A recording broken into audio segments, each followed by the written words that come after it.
বছরের প্রথম দিন পিকনিক করতে যাওয়ার পথে নয়াঞ্জলিতে বাস পড়ে আহত বেশ কয়েকজন যাত্রী। তাদের প্রাথমিক চিকিৎসার পর ছেড়ে দেওয়া হয়। ঘটনাটি ঘটেছে কোচবিহার ২ নম্বর ব্লকে পুন্ডিবাড়ি থানা অন্তর্গত কালপানি এলাকায়।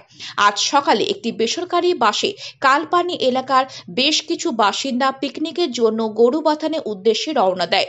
বাস ছাড়া আর কিছুক্ষণ বাদে এলাকায় একটি জলাশয়ের পাশে রাস্তায় একটি মোড় ঘুরতে গিয়ে গাড়িটি জলে পড়ে যায়। তড়িঘড়ি স্থানীয় বাসিন্দারা তাদের উদ্ধার করে এবং পুন্ডিবাড়ি প্রাথমিক স্বাস্থ্য কেন্দ্রে নিয়ে যায়। প্রাথমিক চিকিৎসার পর আহতদের ছেড়ে দেওয়া হয়। ঘটনায় চাঞ্চল্য ছড়িয়েছে গোটা এলাকায়। বাড়ি এখানে আমি সকালবেলা একটা খুব জোরে বিকট শব্দ আওয়াজ শুনতে পেলাম। শোনার পরে আমরা তাড়াহুড়ো করে সবাই ছুটে এসলাম। এসে দেখি একটা পিকনিকের বাস পড়ে গেছে, পড়ে জলে পড়ে গেছে। জলেতে পড়ে যাওয়ার পরে আমরা দ্রুত লোকজনকে বার করে তাদের হসপিটালে পাঠানোর ব্যবস্থা করলাম।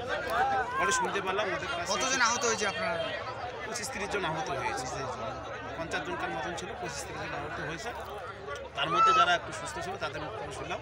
তারা আমাদের পার্শ্ববর্তী যে ধর্মের বাজার ভুলিবাজার পাশেই ধর্মবাজার থেকে গরুবাথান পিকনিকের উদ্দেশ্যে রওনা করছে। বারবার এই জায়গাটা একই জায়গায় বারবার দুর্ঘটনা ঘটছে, আপনাদের স্থানীয়দের কি বক্তব্য? এখানে বারবার দুর্ঘটনায় কিছুদিন আগে একটা ডাম্পার এখানে পড়ে গিয়েছিল, যে এখানে যে কালভারটা আছে কালভারটা একদম চাপা, আমার খুব সুস্থ, তাতে বড় গাড়ি বা যাওয়ার খুবই অসুবিধা। এর আগে হচ্ছিল আমরা জানাইছিলাম, যে স্থানীয় প্রশাসনকে জানিয়েছিলাম, মন্ত্রীকে জানিয়েছিলাম, তারা দ্রুত সারাই করতে চেয়েছিল, কিন্তু এখনো হয়নি। এখনো হয়নি। তা আপনাদের মাধ্যমে আমি প্রচার করতে চাই যাতে এটা দ্রুত সারাই হয়। এবং এটা আমাদের বর্তমানে এইটাই হচ্ছে মেন রাস্তা। কোষাডাঙ্গা থেকে আমাদের ভুল্লের বাজার হয়ে ধর্মবাজারে সুটকিবাড়িতে বড় বড় গাড়িরা এদিকে যাওয়া আসা করে। এই রাস্তাটা যাতে দ্রুতভাবে সারাই হয় তার একটা আপনাদের মাধ্যমে সেটা প্রচার করতে চাই।